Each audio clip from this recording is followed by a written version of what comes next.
The modern Greggs sausage roll, the thing they're most famous for, is only 20% pork. Gone are the days when a sausage roll meant 100% pig meat, wrapped in freshly made pastry, when a quick stop at the bakery felt like a small comfort, simple, honest food at a fair price. But somewhere along the way, things went very, very wrong. Today, one of Britain's most familiar names on the high street, Greggs, stands as a perfect example of something many of us have sensed for a long time. Food just isn't what it used to be. That iconic sausage roll you've probably eaten 100 times, it's not even a quarter pork anymore. The steak bake, once filled with generous chunks of meat, is now mostly gravy and starch, and yet the price keeps going up. Pound by pound, bite by bite, Britons are paying more for less.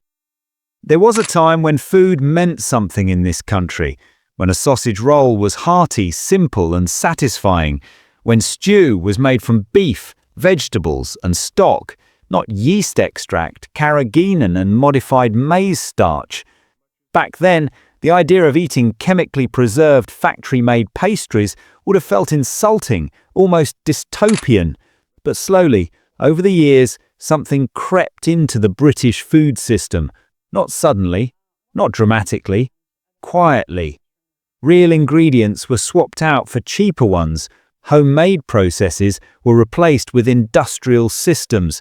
Flavor, nutrition, and integrity were quietly traded in for profit, shelf life, and consistency. And companies like Greggs built their empire on this shift. What was once a neighborhood bakery serving the local community became a national behemoth, serving the supply chain first and the public second. Behind Greggs's cheery storefront, long-time staff describe a very different reality. Many staff privately admit the products are more McDonald's than a bakery. One employee noted feeling guilty serving this stuff to kids after seeing the high saturated fat in a Greggs pasty. Even behind the counter, team members often avoid eating it themselves. In short, those who make and sell Greggs know it's a mass-produced, processed product, a fact that flies under most customers' radar. Another hidden truth involves the price tag. Greggs keeps its savory bakes just warm enough to sell, but not hot enough to tax. In other words, Greggs intentionally bakes items and lets them cool on the shelf so they count as cold food for VAT purposes. The implication sinks in quietly. Those lukewarm sausage rolls aren't a convenience for you, but yet another way the British public are paying the price for extremely poor service. Beyond baking and tax tactics, many Greggs menu items carry surprising nutritional pitfalls. Health guidelines recommend at most 6 grams of salt and 20 grams of saturated fat per day. Yet breakfast rolls and baguettes at Greggs often deliver a huge chunk of that allowance in one sitting. For example, charity data show a single sausage roll or chicken bake contains roughly 1.6 to 1.9 grams of salt, already about 1/3 of the daily limit. Pairing a sausage roll with a typical cheese and ham baguette, around 2.7 grams of salt, would hit over 70% of your daily salt on its own. Items with bacon or sausage are especially salty. An all-day breakfast wrap, 2.5 grams, or the sausage and egg baguette, 3.6 grams, puts you halfway to the NHS salt limit before leaving the store. Saturated fat is similar. The typical sausage and bacon breakfast roll contains about 5.1 grams of saturates, approximately 26% of the 20-gram daily goal. And even products that seem healthier can hide salt and fat. Greggs' own soups and salads still contain over a gram of salt per serving, meaning low-fat or low-cal labeling can be misleading. In short, the pattern is clear. So-called everyday meals from this popular bakery can quietly deliver junk food numbers in the guise of honest food. Greggs doesn't bake food to serve, they manufacture food to ship. Every sausage roll, steak bake, or pastry begins its life not in a local kitchen, but in one of several huge industrial facilities. These are not bakeries in the traditional sense. They're closer to factories, where machines and assembly lines mass-produce food by the thousands. Pastries are formed, fillings injected, edges crimped, not by hand, but by manufacturing equipment.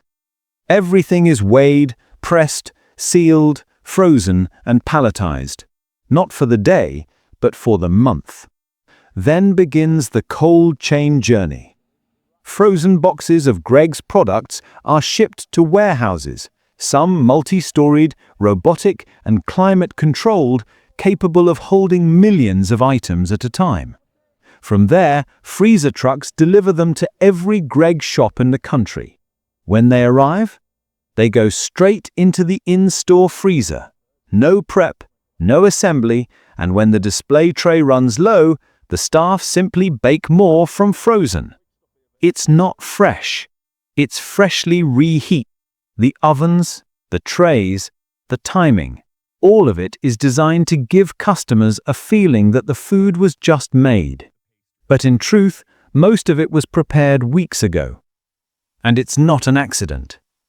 GREGGS has built a system based on scale, consistency, and illusion, where food looks and smells homemade, but is anything but.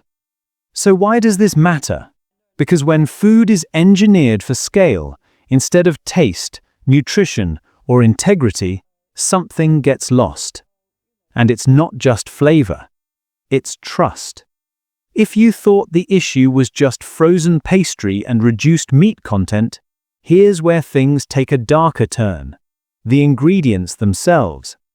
A GREGGS sausage roll is made up of nearly 30 different ingredients, including stabilizers, emulsifiers, preservatives, coloring agents, vegetable protein, and powdered binders. Things the average person would never use at home. Why? Because real ingredients don't survive mass production, freezing, transport, and reheating. So something else has to fill the gaps. Enter chemicals like sodium metabisulfite, a preservative linked to asthma in some people; carboxymethylcellulose and carrageenan, stabilizers associated with gut inflammation in various studies; palm oil, cheap and shelf-stable, but low quality and environmentally controversial; and flavoring and yeast extract, used to mimic the taste lost when real meat is reduced. And the worst part? None of this is disclosed on the menu, not on the signs, not in the ads, not on the tray labels.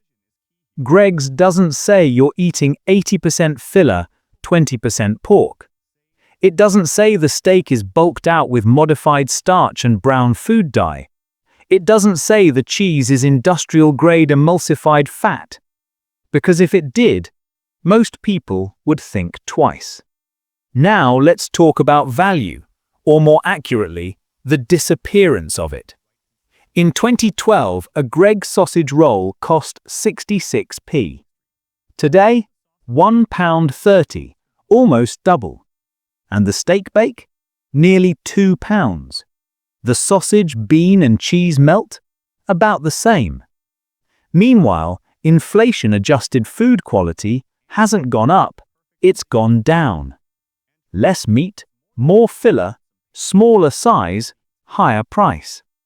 We are now in a reality where a sausage roll with 20% pork sells for £1.30 and most of the filling is wheat, water, and starch. A world where half the steak bake is gravy thickened with gums and emulsifiers, and nobody is told it's happening. This is what modern food corporations call value. And it's why so many people walk away from the counter wondering why they feel unsatisfied, why the food doesn't sit right, why it doesn't taste like it is to. Because it's not the food you remember. It's not just GREGGS that's changed. It's the entire landscape of British food. And GREGGS is just the symbol, the quiet clue, that something much larger is happening. Let's be clear, GREGGS didn't commit a crime. They didn't break a law. They didn't poison the public or run some secret operation. What they did was more subtle. They eroded trust gradually through tiny compromises that were hard to notice individually. Smaller portions, cheaper ingredients, fewer real foods, quiet price hikes, carefully controlled language. Not outright lies, but illusions. The illusion of freshness, the illusion of value, the illusion of quality. People weren't supposed to notice, but they did, quietly, in the back of their minds. Mostly in the places they'd never say out loud, like in the car after leaving the shop, or halfway through a pasty that tasted a little off. Little by little, those quiet feelings spread. People started to notice things like, why is it smaller than I remember? I didn't even taste any meat in that. It smells fresh, but it doesn't feel fresh. Why is it more expensive now? Those are the cracks that a brand can't control. Because once the public starts to feel betrayed, even if they don't say it, something starts to change. Not immediately, but permanently. GREGGS didn't kill trust overnight. They slowly leaked it away. GREGGS is not the villain of this story. They're just the proof. The example of what happens when a company scales beyond what real food can survive. When supply chains require preservatives, fillers, consistency enhancers, and shortcuts. When the system isn't built around feeding people, but feeding itself. It's not just pasties and sausage rolls. It's supermarket bread that never goes stale, meat pies with no real meat, cheese that never melts, fast food that looks good in ads, but dies in the box. The real story here isn't GREGGS, it's the entire food landscape of modern Britain. GREGGS just happens to be the version that most of us grew up with, the one that felt familiar, reassuring, nostalgic, until it wasn't. And that's why this matters. Not because of pastry, but because of trust. Because the next time you walk into a place like GREGGS, or Tesco, or Costa, or any other high street chain, you won't just taste the food. You'll notice what's missing. Ingredient integrity, transparency, and respect. And once you see it, you can't unsee it. What this all adds up to is a quiet but profound revelation for viewers. The bakeries we've long trusted as innocent treats are in fact part of a food system making us unwell. GREGGS's low prices and friendly image mask a more serious story, one of processed ingredients, tax loopholes, and health impacts that customers shoulder. Learning these facts can feel like a betrayal of what we assumed about our favorite snack shops. But with that knowledge comes clarity. By understanding the reality behind their methods, we're no longer in the dark and can make genuinely informed choices moving forward.